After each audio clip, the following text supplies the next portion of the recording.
In nomine Patris et Filii et Spiritus Sancti. Dominus vobiscum. Sahabat peradaban kasih ekologis yang terkasih, selamat berjumpa dalam renungan harian bersama saya, Romo Alois Budi Purnomo PR, melalui channel ini. Semoga panjenengan selalu sehat, tetap semangat tanpa sambat, dan selalu bahagia kebahagiaan yang bersumber dari Tuhan Allah kita. Mari kita awali perjumpaan kita dengan bersatu di dalam doa. Allah Bapa sumber kebenaran, pada hari ini kami bersyukur atas iman Santo Hieronymus, imam dan pujangga gereja yang hidup pada tahun 340 sampai 420. Semoga berkat teladan Santo Hieronymus dengan cinta yang mendalam dan berkobar akan kitab suci, kami pun Kau anugerahi semangat yang sama. Semoga kami umat-Mu semakin dikuatkan oleh santapan sabda-Mu, juga melalui renungan harian yang setiap hari boleh kami bagikan melalui YouTube ini.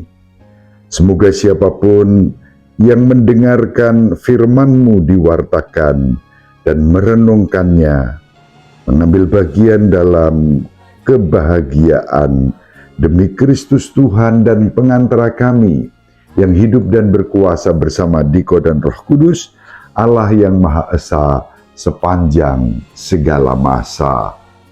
Amin. Sahabat peradaban kasih ekologis yang terkasih, mari kita baca Injil Lukas bab 9 ayat 43b sampai 45. Semua orang heran karena segala yang dilakukan Yesus. Lalu Yesus berkata kepada murid-muridnya, "Dengarkan dan camkanlah segala perkataanku ini.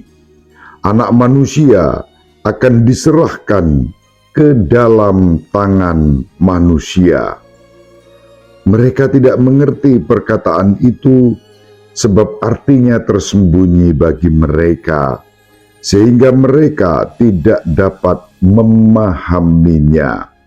Dan mereka tidak berani menanyakan arti perkataan itu kepada Yesus.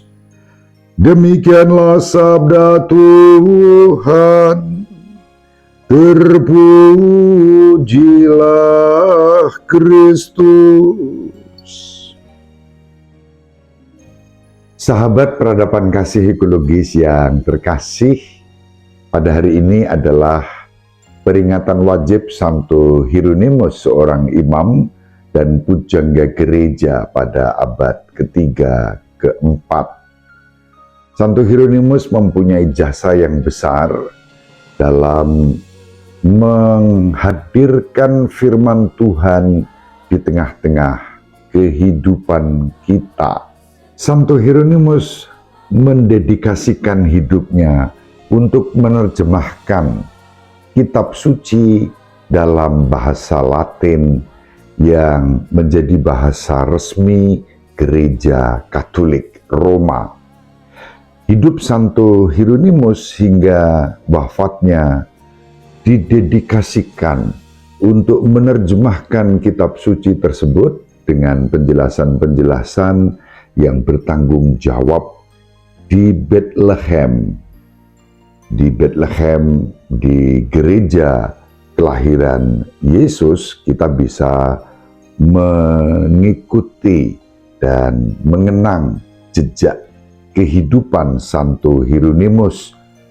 Santo Hieronymus dengan penuh ketekunan dan cinta menghadirkan sabda Tuhan bagi kita semua. Santo Hieronymus mengatakan, kalau kita tidak mengenal kitab suci, berarti juga tidak mengenal Tuhan kita, Yesus Kristus. Atau dengan kata lain, kalau kita mau sungguh mengenal Tuhan kita Yesus Kristus, kita wajib membaca kitab suci dan merenungkannya di dalam kehidupan kita. Entah kita membaca sendiri secara langsung, entah kita mendengarkan saat sabda Tuhan diwartakan, dibacakan untuk kita, seperti yang saya lakukan melalui renungan harian ini. Saya membacakan firman Tuhan setiap hari dan kemudian menawarkan butir-butir permenungan yang kiranya dapat membantu hidup kita semakin mengenal dan mengasihi Tuhan Yesus Kristus melalui kitab suci.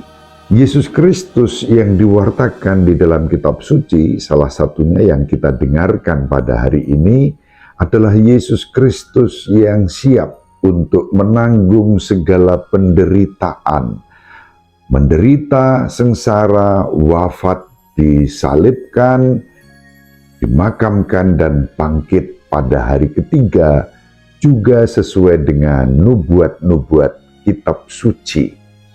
Sahabat peradaban kasih ekologis yang terkasih, kehidupan Yesus yang diwartakan di dalam kitab suci dan kitab suci yang dihadirkan terjemahannya bagi gereja Katolik oleh Santo Hieronymus sungguh menjadi sumber dan pupuk kehidupan beriman kita. Kitab suci kita baca bukan dengan pikiran-pikiran kita sendiri, semau gue lu peduli apa kalau aku menafsirkan menurut diriku, sah. Tidak. Kita menjadi pribadi-pribadi yang rendah hati, tunduk taat kepada magisterium dan pemahaman terhadap tradisi suci kita. Sehingga ketika kita membaca kitab suci, kita membacanya dalam konteks tradisi suci dan ajaran suci, bukan menurut kehendak-kehendak pribadi kita. Ketika orang menafsirkan menurut kehendak pribadi, lalu dampaknya adalah muncul berbagai macam komunitas yang saling mengklaim otoritas, merasa sah, memiliki otoritas pribadi dalam menafsirkan kitab suci tertentu. Dan itu bukan yang dikehendaki oleh Kristus. Kristus menghendaki kita memahami apa yang disampaikannya seturut dengan kehendaknya, bukan kehendak kita. Dalam kitab Nabi Yesaya bab 55 ayat 8, Allah berfirman, "Rancanganku bukan rancanganmu, jalanmu bukan jalanku." Allah memiliki rencana untuk keselamatan bagi kita, dan keselamatan itu memang dijalani oleh Sang Putra yang menjadi manusia dalam diri Yesus Kristus yang menderita untuk keselamatan dunia. Sahabat peradaban kasih ekologis yang terkasih, mari bersama Santo Hieronymus kita mencintai kitab suci agar lebih mengenal sabda Tuhan, mengenal Yesus Kristus sendiri, Sang Sabda yang menjadi manusia dan tinggal di antara kita, menjadi sumber penghiburan dan kekuatan kita.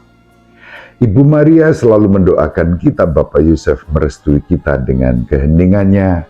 Semoga panjenengan semua sahabat peradaban kasih ekologis yang terkasih bersama seluruh anggota keluarga dimanapun berada, dibimbing, dilindungi, dan diberkati oleh Allah yang Maha Kuasa, Bapa dan Putra dan Roh Kudus. Amin. Terima kasih, salam sehat, tetap semangat tanpa sambat, selalu bahagia. Kebahagiaan yang bersumber dari Tuhan Allah kita. Salve, shalom, salam sejahtera, berkah dalam.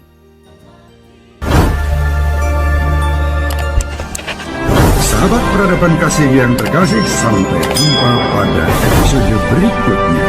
Terima kasih atas kebersamaan kita. Salam peradaban kasih dari Alois. Berkah dalam